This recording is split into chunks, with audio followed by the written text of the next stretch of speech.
Subscribe करा महानुभाव प्रतितिपंथ चॅनलला व बेल बटन अवश्य दाबा लेटेस्ट नोटिफिकेशन प्राप्त करण्यासाठी। दंडवत प्रणाम। जय श्री कृष्ण। लीळा चरित्राच्या आजच्या सत्रामध्ये आपण पाहणार आहोत स्वामींनी एका माळिनीचं कसं रक्षण केलं। तिला जिव्हा रोग झालेला होता तर तिला स्वामींनी कसं वाचवलं, त्या रोगापासून कसं जीवित केलं हे आपण पाहणार आहोत। मूर्ती अवलोकनी राऊता विस्मो हेही चरित्र आपण पाहणार आहोत। एका राऊताला स्वामींची मूर्ती पाहिल्यानंतर आश्चर्य झालं आणि मग त्याच्या मनामध्ये काय काय विचार यायला लागले आणि तो काय काय विचार करतो हे सर्व आपण पाहणार आहोत। तिसरं चरित्र आहे गंगोत्तरणी साधी नाम उच्चारणे। साधाईसा गंगेमध्ये बुडून मरून जाणार होत्या, एवढं पाणी जास्त आलेलं होतं गंगेला। त्यांनी एकतर उतारही चुकले होते, ज्या रस्त्याने जायला पाहिजे होते, ज्या बाजूने पाणी कमी आहे गंगेला तो रस्ता त्यांच्याकडून चुकला आणि त्या एकदमच डोहाकडे निघून गेल्या एका, आणि तिथे ते पाण्यामध्ये बुडून मरणार होत्या। परंतु स्वामींनी त्यांचं रक्षण केलेलं आहे। कसं रक्षण केलं, साधाईसांनी कसा धावा केला स्वामींचा, हेही आपण पाहणार आहोत। नेहमीच्याच प्रमाणे तुम्हाला आजचंही स्वामींचं चरित्र नक्कीच आवडणार आहे आणि त्यामुळे लगेच या व्हिडिओला लाईक करा, जास्तीत जास्त आपल्या वासनिक मंडळीपर्यंत हा व्हिडिओ शेअर करा, म्हणजे त्यांनाही या ज्ञानाचा लाभ होईल। तर जास्त उशीर न करता चला तर आज काय नवीन ज्ञानार्जन करूया। दंडवत हो। मी ईश्वरदास महानुभाव सर्वांचं स्वागत करतो आपल्या महानुभाव प्रतितिपंथ या यूट्यूब चॅनलमध्ये। नवीन दर्शक कोणी आले असतील त्यांनाही असे स्वामींचे नवनवीन चरित्र ऐकण्याची इच्छा असेल, असेच ज्ञानवर्धक व्हिडिओ आवडत असतील तर हे चॅनल तुमच्यासाठी आहे, कारण या चॅनलवर दररोज तुम्हाला स्वामींचं नवनवीन चरित्र ऐकायला मिळणार आहे आणि तुमच्या ज्ञानामध्ये नक्कीच वृद्धी होणार आहे। त्यामुळे कारण आपण आतापर्यंत जवळजवळ 600 लीळा तर आपण पूर्वार्धाच्या पूर्ण अपलोड केलेल्याच आहेत या चॅनलवर, परंतु आज आपण पाहणार आहोत 75, 76 आणि 77 या 3 लीळा उत्तरार्ध भागातील आपण आजच्या या सत्रामध्ये अध्ययन करणार आहोत। आणि अनुक्रमेच तुम्हाला पूर्ण उत्तरार्ध ऐकण्याची इच्छा असेल तर हे चॅनल तुमच्यासाठी आहे। आणि तुमच्याकडून तुम्हाला असं वाटत असेल पुढे चालून कधीही तुमच्याकडून एकही चरित्र स्वामींचं सुटू नये, तर त्यासाठी तुम्हाला एकच काम करावं लागणार आहे, ते पण निशुल्क आहे। तुम्हाला एकही रुपया खर्च करण्याची आवश्यकता नाही, फ्री मध्ये आहे सबस्क्रिप्शन। लगेच चॅनलला सबस्क्राईब करा, बेल बटन दाबा, ऑल ऑप्शन सिलेक्ट करा। हे दररोज मी सांगतो तुम्हाला, तरी पण बरेच असे आपले दर्शक आहेत जे अजून चॅनल सबस्क्राईब केलेले नाहीत। हे मी तुमच्या भल्यासाठी सांगत आहे, कारण की तुमच्याकडून चरित्र सुटू नये असं मला वाटते आणि तरी पण तुम्ही चॅनल सबस्क्राईब करत नाही। तुम्हाला जर समजत नसेल तर घरामध्ये जे काही समजूतदार माणसं आहेत ज्यांना मोबाईलचं सर्व समजते त्यांच्याकडून चॅनल सबस्क्राईब करून घ्या, कारण मला असं वाटत नाही की तुमच्याकडून एखादं चरित्र स्वामींचं सुटून जावं। तर असो, आपल्या या सत्राला आरंभ करूया।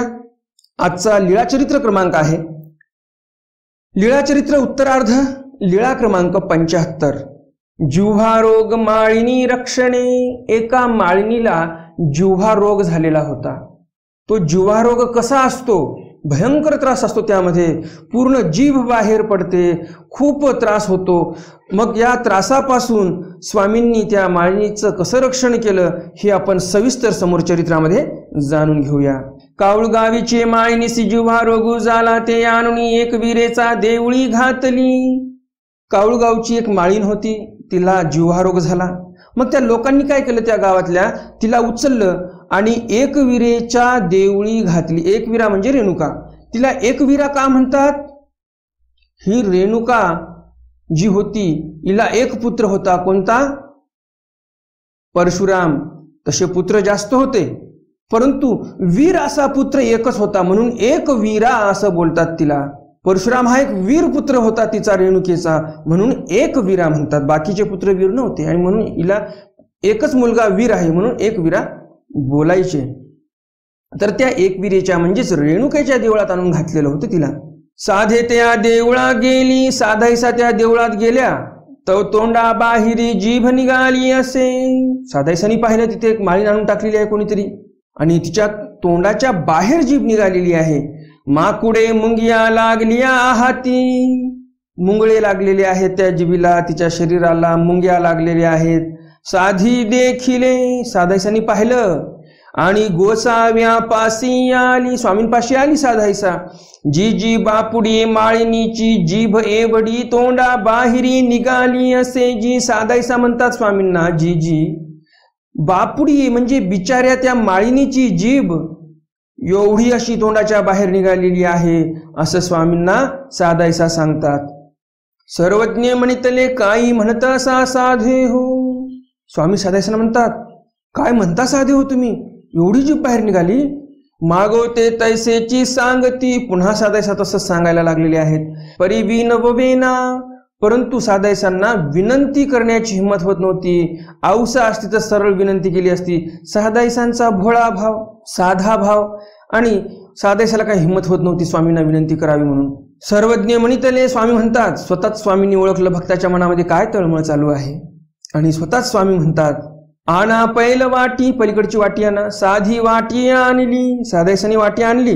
गोसावी वाटीये पीक घातली, स्वामींनी त्या वाटीमध्ये पीक घातलेली आहे. जा एक एक थेंबू तिची जिव्हेवरी घाला. स्वामी म्हणतात, जा त्या माळिनीच्या जिभेवर एक एक एक एक थेंब या पिकाचा घाला. मग गेली, मग साधायसा गेली. एक एक थेंबू तिची जिव्हेवरी घाली ती. एक एक थेंब त्या माळिनीच्या जिभेवर साधायसा घालत बसल्या.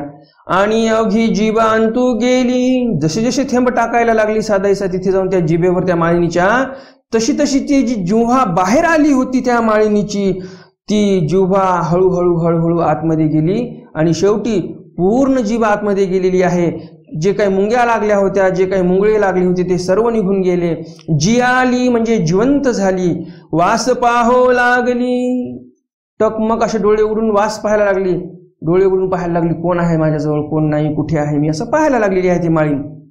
परी बोलवेना, परंतु तिच्याच्याने बोलणं काय होत नव्हतं. मग मागुती गोसाव्यापासी आली. मग साधायसा परत स्वामींपाशी आल्या. जी जी बापुडी माळिनी जी आली जी. साधायसा स्वामींजवळ येऊन म्हणतात, जी जी बिचारी ती माळीन जिवंत झाली बर का.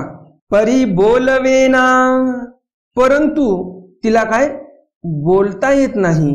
सर्वज्ञ म्हणितले काही म्हणता साधे हो. स्वामी म्हणतात, काय म्हणता, जिवंत झाली ती माळीन, असं स्वामी बोलतात.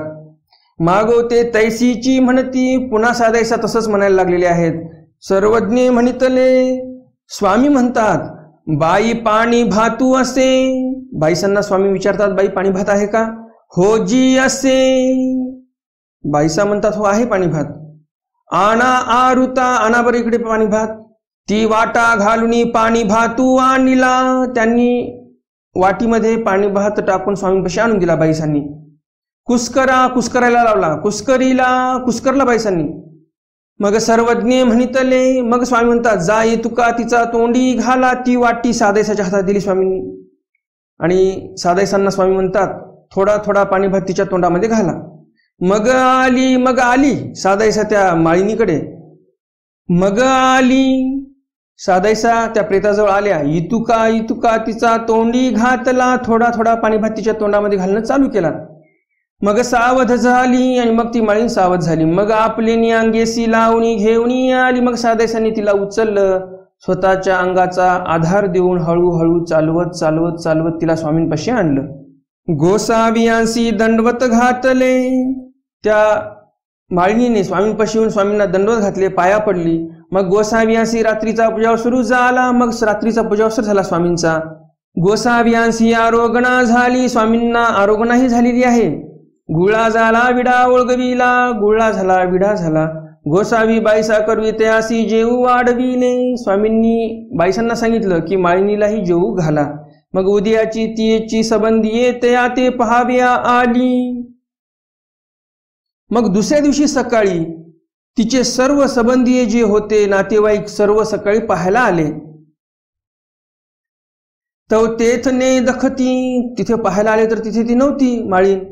काही सावजे नेली. लोकांना वाटलं रानामधला एखादा वाघ आला असेल किंवा एखादा चिता किंवा बिबट्या असं कोणीतरी श्वापद आला असेल आणि त्याने हिला उचलून नेलेला आहे.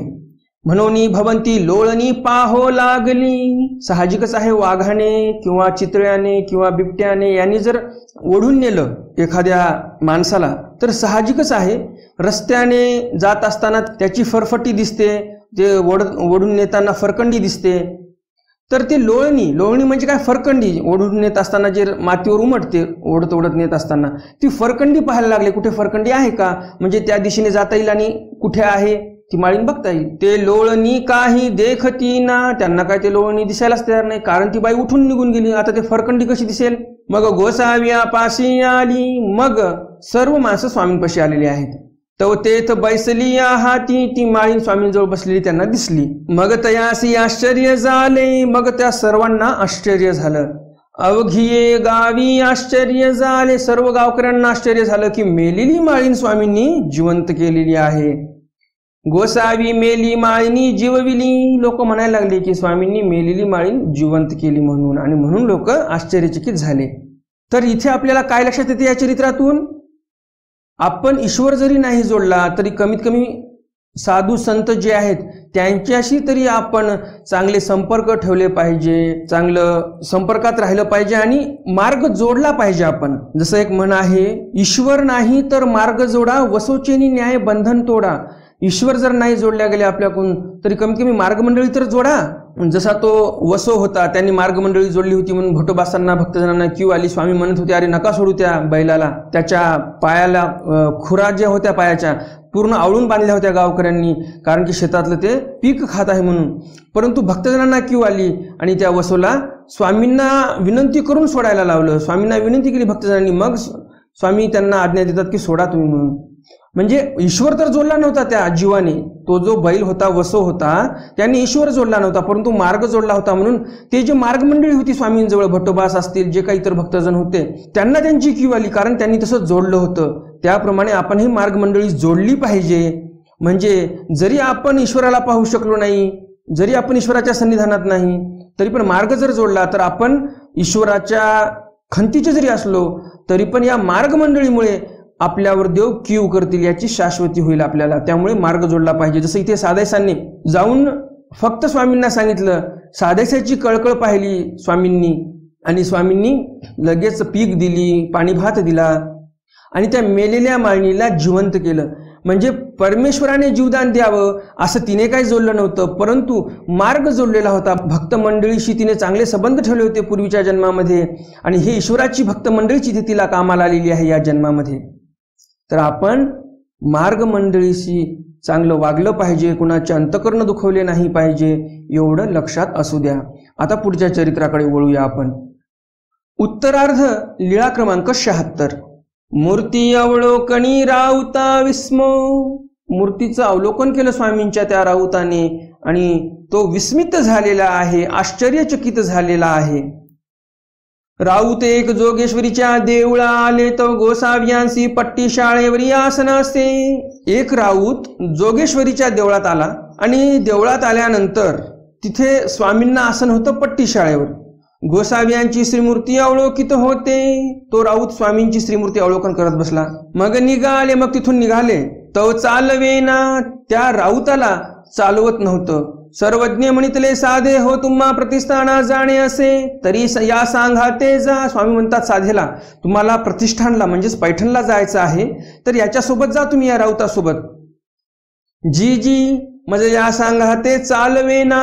साधेसा म्हणतात तो राऊत आहे, पटपट चालतो, मला त्याच्याबरोबर चालणं होणार आहे का, पहिलंच तर मी जाड आहे. सर्वज्ञ म्हणितले जा. स्वामी म्हणतात जा तुम्ही त्यांच्यासोबत. हे तुम्हा पारुखत जाती, हे राऊत जे आहे ते तुम्हाला पारुखत जातील, म्हणजे तुम्ही जर जास्त मागे राहिलात तर तुमच्यासाठी थांबतील सुद्धा ते. हो काजी. साधेसा म्हणतात ठीक आहे. हो काजी. साधेसा म्हणते ठीक आहे. मग साधी दंडवत घातले, श्रीचरणा लागली, मग निघाली. स्वामींच्या पाया पडली साधायसा, दंडवत घातल्याने मग निघाली. ते मार्गी जात असती. तो जो राऊत आहे म्हणजेच सैनिक किंवा 5-10 सैनिकाचा मुख्य, तो रस्त्याने जायचा, रस्त्याने चालत आहे तो, आणि उभे ठाकती मध्येच उभं राहायचे आणि काय विचार करायचे, आणि म्हणती आणि मनातल्या मनात विचार करायचे. मामा. मामा या शब्दाचा अर्थ काय, ते आश्चर्यचकित होत आहेत. मा शब्द आश्चर्यासी वाचक आहे. तर मामा म्हणजे ते खूपच आश्चर्यचकित झालेले आहेत, विस्मित झालेले आहेत, म्हणून दोनदा शब्द वापरलेला आहे ते मामा. म्हणजे किती किती सुंदर स्वामी होते असं त्यांच्या मनामध्ये विचार यायला लागलेले आहेत. देखिलेगा कैसी बरवी, देखिलेगा कैसे गोसावी बरवे, बहुत राजकुमार देखिले परी ऐसे सौंदर्य कवनी ठाई नाही. तो राऊत म्हणायला लागलेला आहे, मी खूप राजकुमार पाहिले आतापर्यंत, परंतु असं सौंदर्य कोणाच्याच ठिकाणी नव्हतं. असं तो राऊत म्हणजेच तो जो एका सैनिकाच्या तुकडीचा जो प्रमुख आहे राऊत, तो म्हणत आहे. याच्यासोबत तुकडी वगैरे काही नाही, एकटाच आला होता जोगेश्वरला बरं का. नाही तर तुम्हाला असं वाटेल तुकडी सोबतच आहे का, तर तसं नाही, एकटाच आला होता. परंतु राऊत कशाला म्हणतात त्याचा अर्थ सांगितला मी. एक छोट्या मोठ्या तुकडीचा तो प्रमुख होता म्हणून त्याला राऊत असं बोलायचे. वया घाली जती रावळी आबुलिया घाली जती माहिएरी. हा काय म्हणतो, जे काय माझ्याकडे हिसाब किताबच्या काही वह्या आहेत, ह्या वह्या रावळी म्हणजेच जे काही राजाचं कार्यालय आहे, ऑफिस आहे, तिथे ह्या सर्व वह्या नेऊन टाकाव्यात, हिसाब किताब सर्व जमा करून टाकावा. आणि ज्या बाया आहेत म्हणजे पत्न्या, आबुली म्हणजे काय तर पत्न्या ज्या आहेत त्या माहेरी नेऊन सोडाव्या. आणि असं करून काय करावं, मग जे या गोसावियाचा ठाई. आणि मग तो म्हणतो की असं करून म्हणजेच वह्या राजाच्या दरबारी जमा करून टाकायच्या हिशोबाच्या आणि बायांना माहेरी नेऊन सोडायचं, जे बायका आहेत त्यांना. आणि असं करून मग स्वामींच्या सन्निधानामध्ये राहिलं पाहिजे. ऐसे तोखती, असे तोखित जायचे. तव तव साधे टाकीती, असं ज्यावेळेस ते विचार करायचे त्यावेळेस ते थांबल्या जायचे, चालत नव्हते, थांबून जायचे आणि मग विचार करायचे. आणि मग तेवढ्या वेळामध्ये यांचा विचार होईपर्यंत साधायचा तिथपर्यंत पोहोचायच्या. ऐसे प्रतिष्ठान पर्यंत तोखत गेले. अशा प्रकारे प्रतिष्ठान म्हणजेच पैठण पर्यंत ते तोखत तोखत गेले राऊत. आणि साधायसा पण त्यांच्या सोबत सोबतच गेलेले आहेत. मग साधे मागुती गोसावियाच्या दर्शना आली. आणि मग साधायसा स्वामींच्या दर्शनाला आलेली आहे. नंतर मग तयाचे शब्द गोसाविया पुढा सांगितले. मग त्या राऊताचे शब्द सर्व स्वामींपुढे तिने सांगितलेले आहेत. हे साधायसा लगेच त्या दिवशी वापस आली का स्वामींकडे? नाही, पुन्हा केव्हा तरी ती स्वामींच्या दर्शनाला आलेली आहे. आणि त्यावेळेस जो वृत्तांत घडला तो आपल्या चरित्रकारांनी इथेच सांगून दिलेला आहे. उत्तरार्ध लीळा क्रमांक 77. गंगोतरणी साधी नाम उच्चारणे. गंगा उतरत असताना साधायसांनी स्वामींच्या नावाचं उच्चारण केलं, कारण साधायसा बुडणार होती नदीमध्ये, त्या गंगेमध्ये, आणि मरणार होती. तर अशा बिकट परिस्थितीमध्ये तिने स्वामींचं स्मरण केलं. आणि स्वामींनी कसं सहाय्य केलं ते आपण समोर सविस्तर चरित्रामध्ये बघूया. व्हिडिओ शेवटपर्यंत पहा, अत्यंत महत्वपूर्ण चरित्र आहे. साधे लहामाईसे रत्नमाणिके गोसावियाच्या दर्शना आली. साधायसा, लहामाईसा आणि रत्नमाणिका ह्या तिघी पण स्वामींच्या दर्शनाला आलेल्या आहेत. लहामाईसा ही साधायसाची आई आणि रत्नमाणिके ही साधायसाची मैत्रीण. तर ह्या तिघी जणी आलेल्या आहेत स्वामींच्या दर्शनाला. गोसावियांसी दर्शन झाले. स्वामींचं दर्शन झालं या तिघींना. साधे गोसावियांसी काही बोलो पावाडतीची ना. साधायसांना वेळच भेटला नाही स्वामींसोबत बोलण्यासाठी. लवकरी कावळगावा निद्रास्थानासी गेली. कावळगावला यांनी आपलं बिढार ठेवलं होतं. लवकरच त्या संध्याकाळ होत आहे, रात्र होत आहे म्हणून लगेच स्वामींचं दर्शन घेतलं आणि परत कावळगावला गेल्या. ब्राह्मणा एकाची ओसरी निद्रा केली. एका ब्राह्मणाच्या ओसरीवर निद्रा केली. साधे मध्याने एके रात्रीसी उठली. साधायसा मध्याने एके रात्री म्हणजे रात्रीचा जो मध्यभाग आहे, म्हणजेच जिथून रात्र उतरतीला लागते, जिथे रात्रीचा चढता क्रम संपतो, अशा प्रसंगाला, अशा वेळेला मध्यान एक रात्र असं बोलतात. आई चालसीना. अर्ध्या रात्री उठली. अर्ध्या रात्री उठली साधायसा आणि आईला म्हणते, आई चाल बरं आपण स्वामींच्या दर्शनाला जाऊ. येल्लो येधवाची कैसी जाऊ. आई म्हणते, येल्लो एवढ्या वेळेला? अरे रात्र अजून खूप मोठी आहे, कसं काय जाणार आपण देवाच्या दर्शनाला? अजून रात्र मोठी आहे, आता आपण जाऊ शकत नाही असं आई सांगते. मागवते निसती. परत झोपी जायची साधायसा. मागवते उठती, मागवते म्हणती, आई उठसी ना गोसावियाच्या दर्शना जाऊ. पुन्हा थोड्या वेळाने साधायसा उठायची आणि पुन्हा आईला म्हणायची, आई उठ बरं आपण स्वामींच्या दर्शनाला जाऊ. हे आवडी कशामुळे संचरलेली आहे? कारण तिथे साधायसा गेली त्यावेळेस स्वामींसोबत बोलणं नाही झालं तिचं व्यवस्थित, आणि म्हणून तिला आवडी संचरलेली आहे. पुन्हा आई काय म्हणते, येल्लो येधवाची कैसी जाओ निज रात्री वडील असे. पुन्हा आई म्हणते, येल्लो झोपी जा बरं, रात्र खूप वडील आहे. म्हणजेच काय, अजून रात्र कमी झालेली नाही, अजून दिवस उजडायची वेळ झालेली नाही, रात्र खूप मोठी आहे, अजून झोपी जा. नावेक उगी होती. पुन्हा साधायचा थोड्या वेळ गप्प बसते. तव सुप्रभाते आक्षेपे आली. सुप्रभात म्हणजे जसं सकाळी सकाळी वेगळंच वातावरण होते, थंड हवा सुटते, पक्षी चिवचिव करतात, तेव्हा समजते की अरे आता सकाळ होणार आहे. तर अशा वेळेला सुप्रभात वेळे आक्षेपे आली म्हणजे चांगला आक्षेप घेत ती आईला म्हणते, आई चाल सीना जाओ. चाल बरं आई, बस झालं तुझं, आता चल बरं आपण जाऊ स्वामींच्या दर्शनाला. त्यावर आई काय म्हणते, येलो मी एवढ्या वेळाने तू जाय. आईलाही समजलेलं आहे आता रात्र संपत आलेली आहे, दिवस उजळणारच आहे, पक्ष्यांचा चिवचिवाट चालू झालेला आहे. आणि म्हणून आई काय म्हणते आता साधीला, आई म्हणते मी काय येणार नाही, तुला जायचं तर जा. कारण आईलाही शाश्वती झालेली आहे की रात्र संपत आलेली आहे, दिवस उजळणार आहे. आणि म्हणून ती लेकीला म्हणते की तुला जायचं असेल तर जा बरं, मी काय येणार नाही सध्याच, कारण झोपेमध्ये होती आई. हो का म्हणून उठिली. साधायसा म्हणते ठीक आहे मी जाते. साधायसाला हेच तर शब्द पाहिजे होते. म्हणजे हे लक्षात ठेवा, साधायसा किती आज्ञाधर होती. स्वामींच्या दर्शनाला जायचं आहे, एवढ्या मोठ्या परब्रह्म परमेश्वर अवताराच्या दर्शनाला जायचं आहे, तरी पण आईच्या आज्ञेचं उल्लंघन साधायसेने केलेलं नाही. साधायसाला कदाचित असं वाटू शकलं असतं, मी तर देवाच्या दर्शनाला चालले, मग आई का मला अडवते, मी नाही ऐकणार, मी तर देवाच्या दर्शनाला चालले, देव मला तारेल, साक्षात परमेश्वर आहेत पलीकडे गंगेच्या, मला का देव तारणार नाहीत का? तसं नाही केलं. चांगल्या कामाविषयी पण मोठ्यांचा अवमान करत नव्हते. जुन्या काळातील जे काही स्त्रिया असतील, पुरुष असतील, लेकरं बाळा असतील, ही साधायसा तिच्या आईचं सर्व ऐकते. नाही म्हटलं तर दोनदा तीनदा झोपी जाते. तिसऱ्या वेळेस पूर्ण उजेड तर झालेला नव्हता, तरी पण आईला म्हणते आणि आई जा म्हटली की मग निघते. म्हणजे किती आज्ञाधर होती साधायसा, हेही आपल्याला यावरून लक्षात येते. हल्लीचे मुली वाईट काम करायचं असेल तरी पण जर घरच्यांनी सांगितलं की अरे करू नको ते, तरी पण आज्ञा ऐकायला तयार नाहीत. चांगलं काम करतो असं म्हणणारे मुलं आणि मुली हल्लीच्या काळामध्ये थोड्या प्रमाणात आहेत आणि वाईट कामं करणारेच खूप आहेत. आईचं न ऐकणे, कॉलेजला जायचं म्हणायचं आणि दुसरीकडेच कुठेतरी फिरायचं, ट्युशनला जायचं म्हणायचं, परीक्षा आहे म्हणायचं आणि दुसरीकडेच कुठेतरी फिरायचं, असे करणारे खूप आहेत. कशाची आज्ञा आणि कशाचं काय? आईचं ऐकणं कोणी, बापाचं ऐकणं, काही कोणाचं ऐकत नाही कोणी. आपल्या मनची मर्जी वागत आहेत सर्वजण.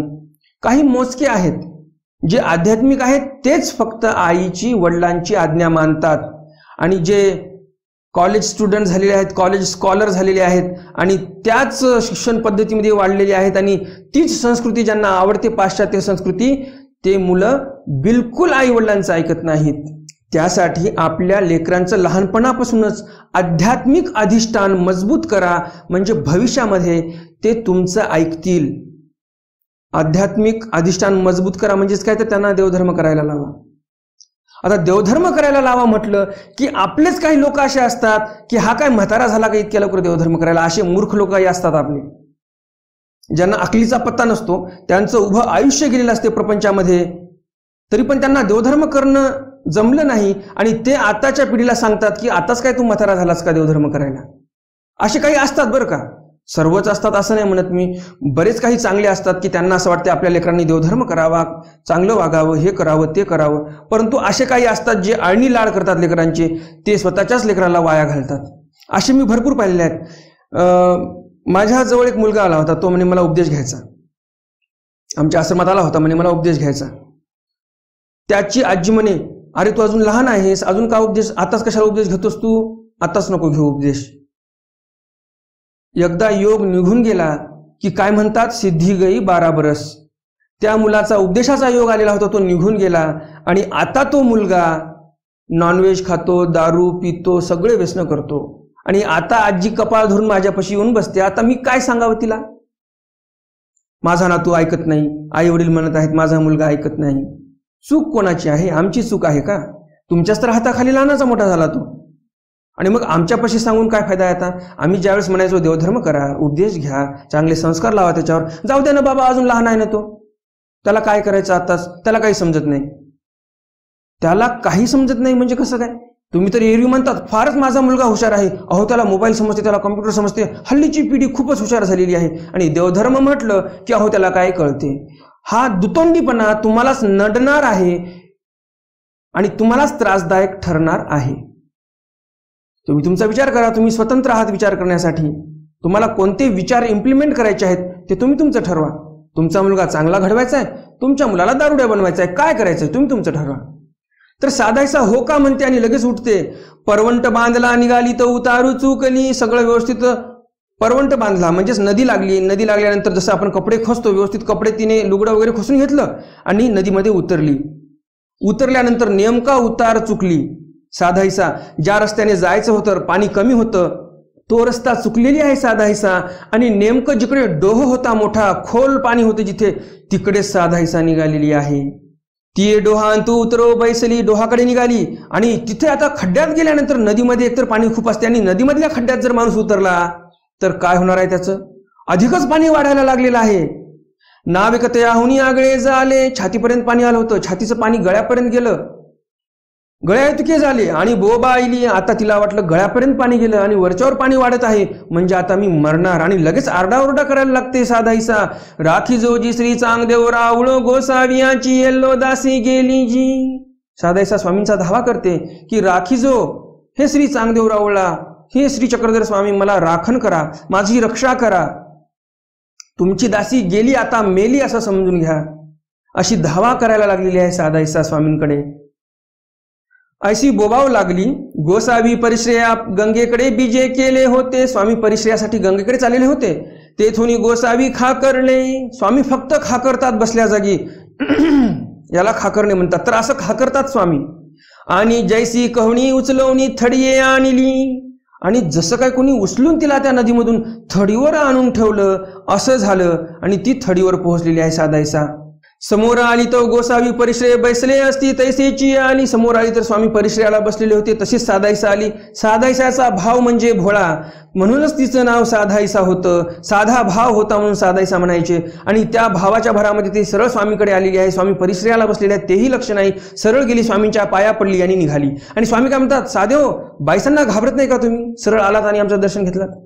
मग ती उगीच बसली, गपचूप बसली आणि निघून गेली. सामोरी जाती तो बाईसा पुढे सागळ घेऊन उभी आहाती. समोर गेल्या साधायसा तर गुंफेपाशी बाईसा हातात सागळ घेऊन तयारच होत्या. सागळ म्हणजे पाण्याची पिशवी. स्वामी येतील त्यांना हातपाय धुण्यासाठी पाणी द्यावं म्हणून त्या बाईसा उभ्या होत्या. बाईसी म्हणे तरी बाईसा म्हणतात येलो येऊते बाबे बीजे केले असे की. बाईसा म्हणतात येलो इकडे तर बाबा गेलेले आहेत. नाईक त्या भाका उगीची निघाली.